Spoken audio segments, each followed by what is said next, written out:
Hay algo en esta historia que todavía parece imposible cuando la escuchas por primera vez. El Late Night número 1 de Estados Unidos. El más visto de su categoría, el que había dominado los ratings durante casi una década y acababa de celebrar uno de los premios más importantes de su historia, se encontró de repente ante un final que nadie esperaba. El público no lo había abandonado. El presentador no había anunciado su retiro. Sin embargo, de alguna manera, a pesar de que millones de espectadores leales nos sintonizaron noche tras noche, se tomó la decisión de bajar el telón. Durante años el programa había sido la piedra angular de la televisión nocturna.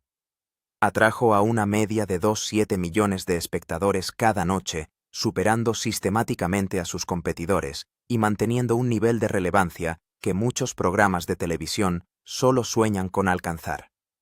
No era una franquicia en apuros que cojeaba hacia la cancelación.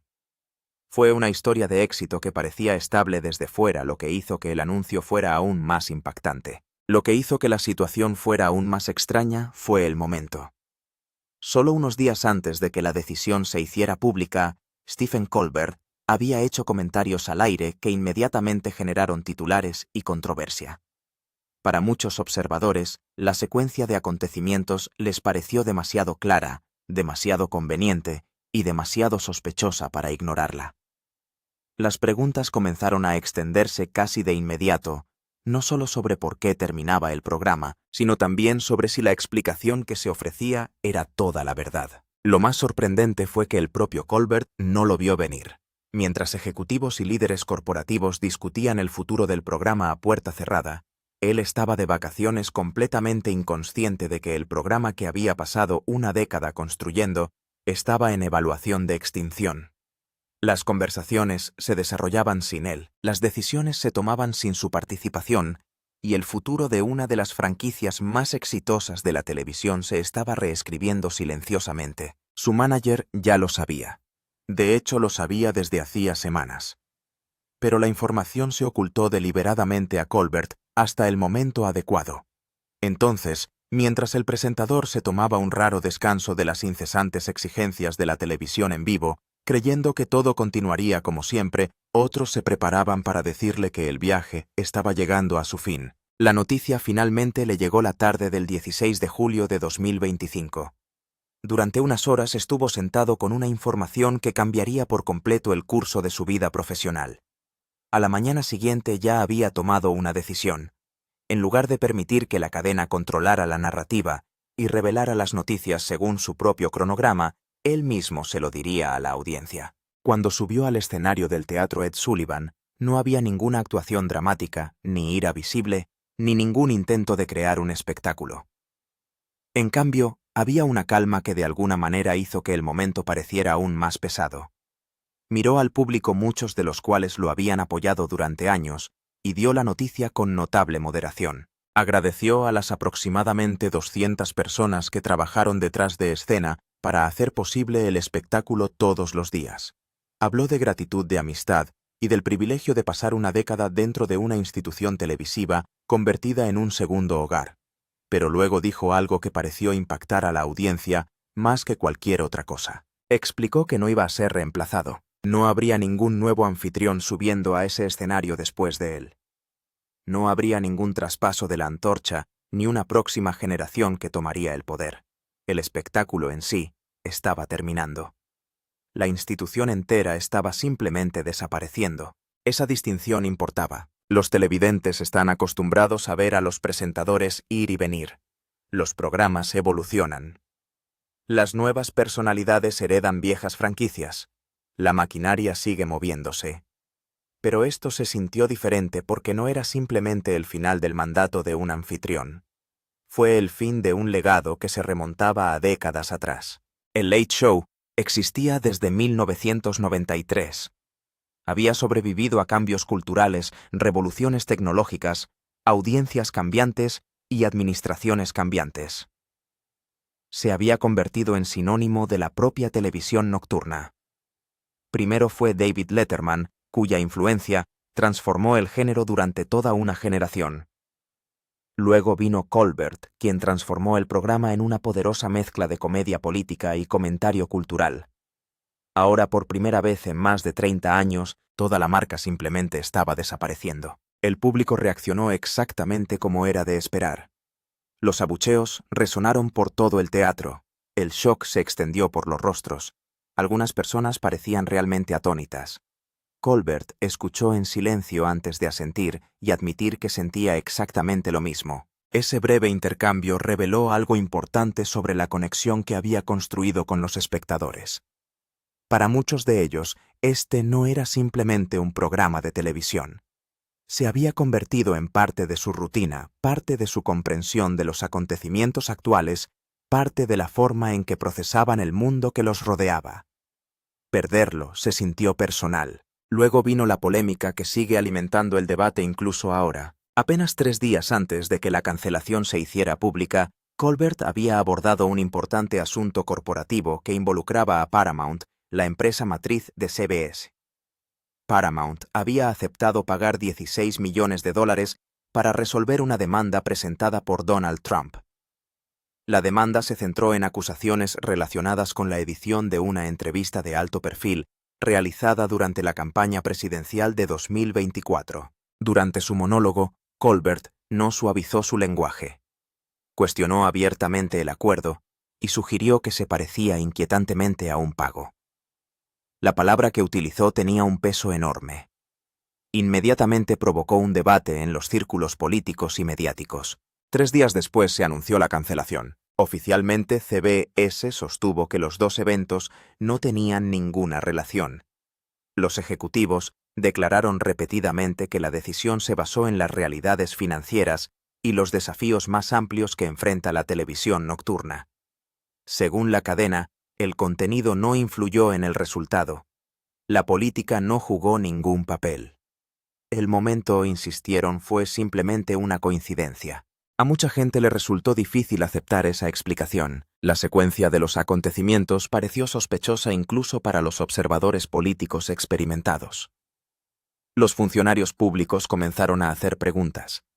Los críticos se preguntaron si los intereses empresariales y las presiones políticas se habían cruzado silenciosamente entre bastidores. El momento por sí solo aseguró que la especulación continuaría mucho después de que se hubiera entregado la explicación oficial. Algunas voces se volvieron particularmente ruidosas. Surgieron preguntas sobre si los líderes corporativos estaban intentando evitar conflictos durante un período en el que estaban pendientes importantes decisiones regulatorias.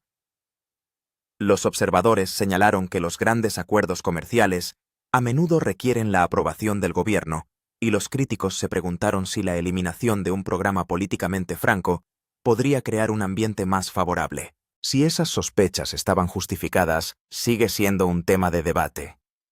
Lo que es innegable es que el momento creó una atmósfera de desconfianza que eclipsó cualquier explicación oficial. Incluso las personas dispuestas a creer en el razonamiento financiero admitieron a menudo que las circunstancias planteaban preguntas incómodas. El propio Donald Trump añadió más leña a la controversia. Después de que la noticia de la cancelación se hiciera pública, lo celebró abiertamente en las redes sociales. Sus comentarios fueron más allá de la simple satisfacción.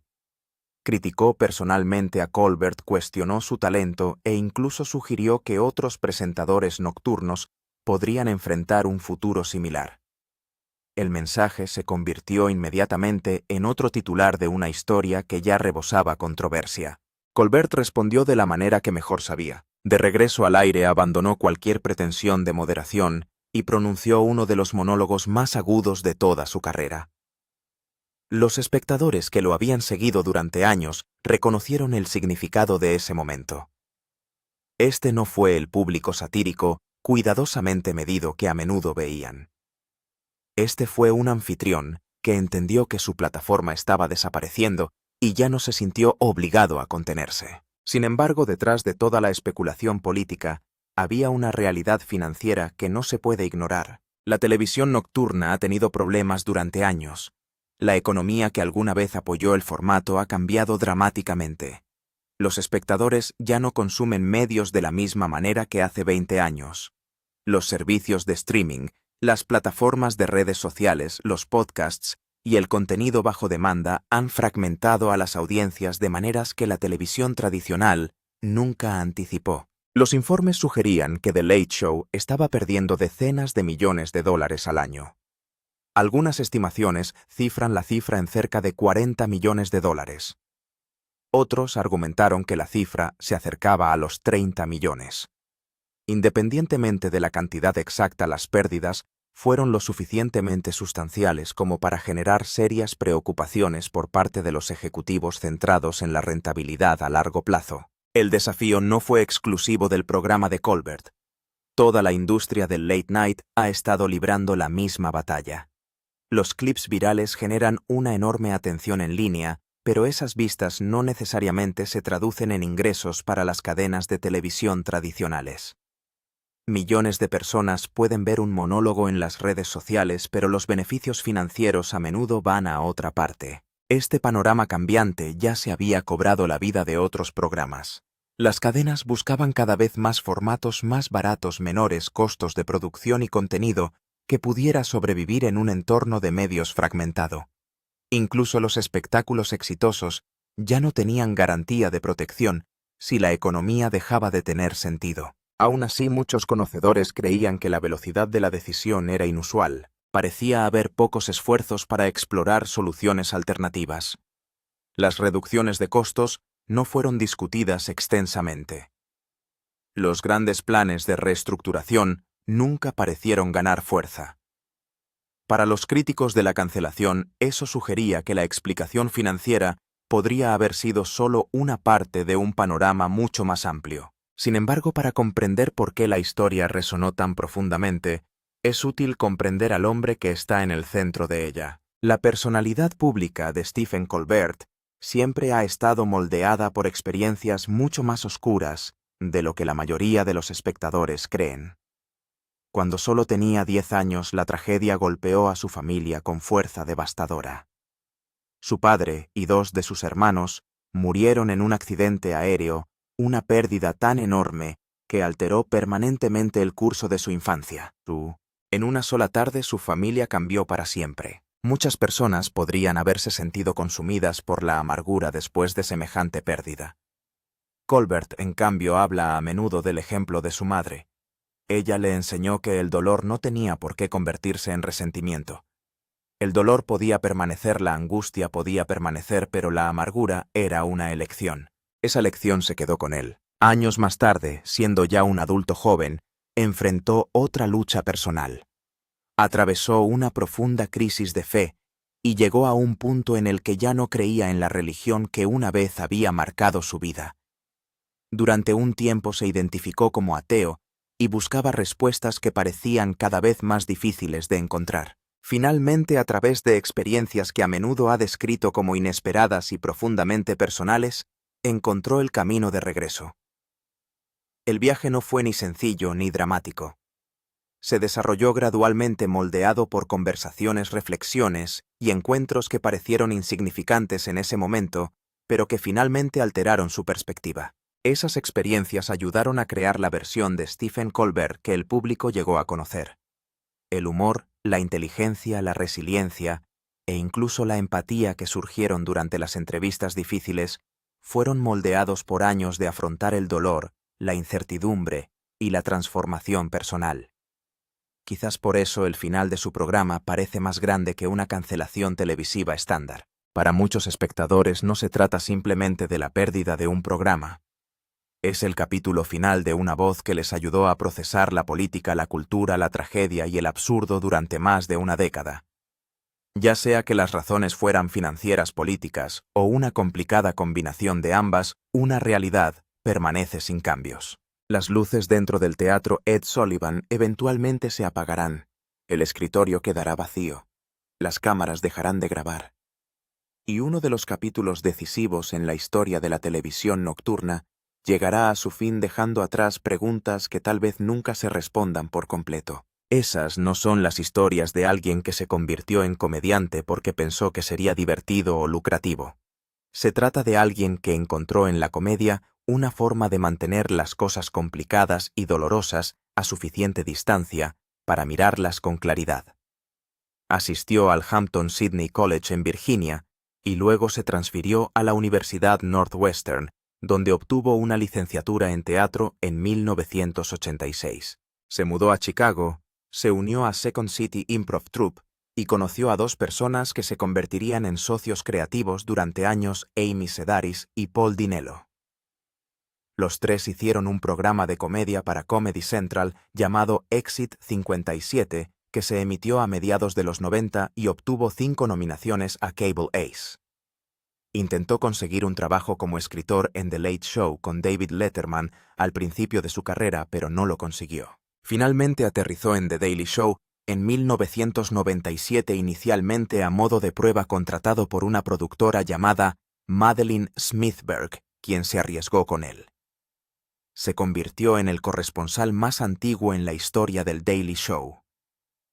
La razón por la que esta historia de fondo es importante es porque el hombre que ahora se aleja de The Late Show no es alguien que haya tenido suerte. Es alguien que construyó algo desde cero después de perder todo lo que más importaba cuando apenas tenía edad suficiente para entenderlo. El espectáculo que cambió la noche para siempre. Cuando Colbert reemplazó a David Letterman en septiembre de 2015, había dudas reales. Letterman había sido la voz de esa ranura 1135 durante 22 años. Era una institución, y Colbert, que había construido toda su fama interpretando a un personaje, un experto satírico de derecha, en The Colbert Report, ahora iba a tener que presentarse como él mismo bajo su propio nombre, en un programa que no dependía de un personaje ficticio. Su primera temporada fue dura. Las calificaciones fueron malas. El tono era incierto. Los críticos no estaban seguros de lo que intentaba ser el programa. Incluso hubo un desastroso especial posterior al Super Bowl en febrero de 2016, que los críticos llamaron un error, un escaparate tan malo como se puede tener dado el tamaño de esa audiencia. Pero entonces algo cambió. Trump ganó la presidencia en noviembre de 2016, y el programa de Colbert encontró su voz casi de inmediato. Sus monólogos se volvieron más agudos, más urgentes, más personales. El programa pasó de ser ampliamente político a ser específicamente crítico, implacable con la administración, y la gente apareció. Para la temporada 2016 a 2017, The Late Show fue el programa nocturno de mayor audiencia en el país por primera vez desde la era de Letterman, con un promedio de más de 3,2 millones de espectadores por noche. De 2018 a 2019 había vencido a The Tonight Show en el grupo demográfico clave de 18 a 49 años, la primera vez que un programa nocturno de CBS lo hacía desde 1994. Mantuvo esa posición durante 9 temporadas consecutivas, 9 años en el número 1 durante la pandemia, la huelga, la presión de la FCC, todo, hasta que CBS decidió ponerle fin. La parte más notable de esa racha no fueron solo los ratings. En eso se convirtió el espectáculo en cuanto a su acercamiento a los invitados. A Colbert no le interesaba el típico formato de chat de celebridades. Tuvo a Joe Biden durante la pandemia de COVID para hablar sobre el duelo. Tuvo una conversación con Dua Lipa que giró hacia su fe católica de una manera que pareció genuina e inesperada. Le pidió a Michelle Obama que hiciera una imitación de Barack ante la cámara. Tenía el tipo de conversaciones que hacían que los invitados dijeran cosas que no habían planeado decir. Eso es raro. Eso requiere un tipo de confianza que los anfitriones dedican años a ganarse. Colbert se lo ganó. La sala donde las leyendas aparecieron para despedirse. En las semanas previas al episodio final, sucedió algo inusual. Se supone que la televisión nocturna es un negocio competitivo. Estos programas se enfrentan cara a cara con los espectadores todas las noches. Pero en la primavera de 2026, cuando se acercaban los últimos días de Colbert, las personas que se suponía que serían sus rivales se presentaron en el teatro Ed Sullivan, no para competir, sino para estar presentes. Jimmy Kimmel, Jimmy Fallon, Seth Meyers y John Oliver aparecieron en el mismo episodio en la penúltima semana. Colbert los presentó como sus mejores amigos televisivos. Bromeó diciendo que el hecho de que los 5 estuvieran en la misma habitación significaba que Jon Stewart era ahora el superviviente designado. El episodio tenía la energía relajada y cálida de las personas que habían sobrevivido a algo juntas, lo cual en cierto modo así fue. Los 5 habían creado un podcast durante la huelga del Writers Guild of America en 2023, un proyecto al que llamaron Strike Force 5. Todas las ganancias se destinaron al personal de sus programas, los escritores productores y miembros del equipo, que repentinamente se quedaron sin trabajo. 12 episodios todos hechos sin guiones, solo conversación. Y se convirtió en algo que la gente realmente amaba. Kimmel también anunció que la noche del final de Colbert no transmitiría un nuevo episodio de su propio programa. En su lugar transmitiría una repetición no para competir, solo para aclarar las cosas. Luego estaba David Letterman. Letterman regresó al Teatro Ed Sullivan, el teatro que había reconstruido en el que había pasado más de 2 décadas haciendo historia en la televisión, y recibió una gran ovación. Le dijo a la audiencia que tenía todo el derecho a estar enojado por lo sucedido, y no hizo ningún esfuerzo por ocultarlo. Recordó a la sala que ninguno de ellos estaría en ese cine si no fuera por él, y que no importaba lo que CBS le hubiera quitado, no podían quitarle la voz a un hombre. Luego cerró con una despedida a la cadena, parafraseando al legendario locutor Ed Morrow, que hizo estallar a la multitud y no dejó absolutamente nada a la interpretación. Barack Obama también apareció en las semanas previas a la final. Durante su conversación, Obama sugirió aparentemente, no del todo en broma, que Colbert podría querer considerar postularse para un cargo, señalando que el estándar de lo que califica a alguien para el puesto había cambiado en los últimos años, de maneras que eran difíciles de ignorar. El telón final y lo que nos espera al otro lado. Los últimos 4 episodios de The Late Show se anunciaron el 15 de mayo de 2026.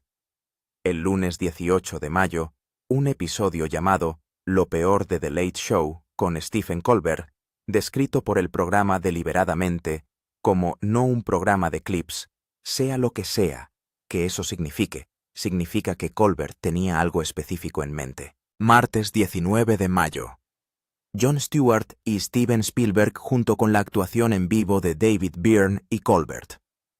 Los invitados de esta semana incluyen a Jon Stewart, Steven Spielberg, David Byrne y Bruce Springsteen.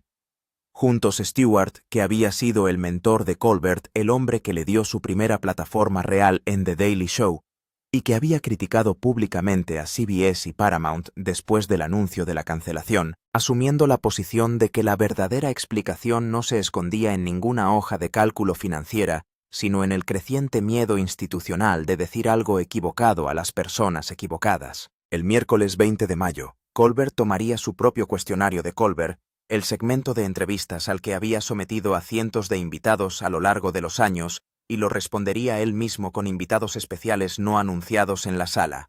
Bruce Springsteen actuaría. Y el jueves 21 de mayo la final. CBS no dio a conocer detalles con anticipación. La lista de invitados confirmados por sí sola parece un pase de lista del Salón de la Fama. Jimmy Kimmel, Jimmy Fallon, Seth Meyers, John Oliver Letterman, Tom Hanks, Julia Louis-Dreyfus, Pedro Pascal y The Strokes. Una despedida estelar para un espectáculo que desde cualquier punto de vista racional debería haber durado más.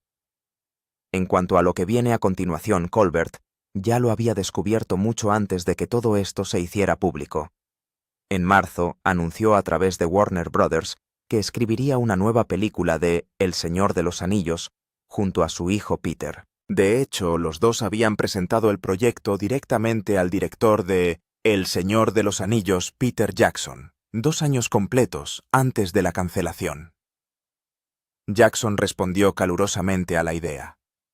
Y Colbert, que es un superfan genuino y enciclopédico de Tolkien, del tipo que una vez recitó toda la biografía del personaje Aragorn de memoria en la televisión en vivo, lo que llevó a Viggo Mortensen a enviarle más tarde una bandeja entera de personajes de El Señor de los Anillos tallados en chocolate como agradecimiento, había estado sentado tranquilamente en este sueño, sabiendo que el programa hacía imposible seguir adelante. En marzo, le dijo a la gente con esa clase de sonrisa seca, que tiende a enmascarar la emoción real, que siempre había sabido que no podía hacer ambas cosas al mismo tiempo. Pero resultó que su agenda de verano acababa de abrirse de una manera que no había planeado. 11 premios Emmy, 2 premios Grammy, 3 premios Peabody, 1800. 1 episodios en 11 años. La racha ganadora de ratings consecutiva más larga en la historia de la franquicia de programas tardíos.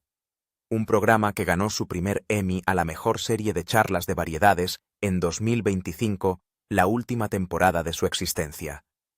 Y detrás de todo esto, un hombre que perdió a su padre y a sus 2 hermanos a los 10 años, luchó con su fe hasta los 20, luchó contra ataques de pánico a los 30, mientras se preguntaba en silencio si había desperdiciado su vida, persiguiendo algo que la mayoría de la gente nunca logra, y luego pasó a presentar el programa nocturno más visto en Estados Unidos durante casi una década. Él mismo lo dijo.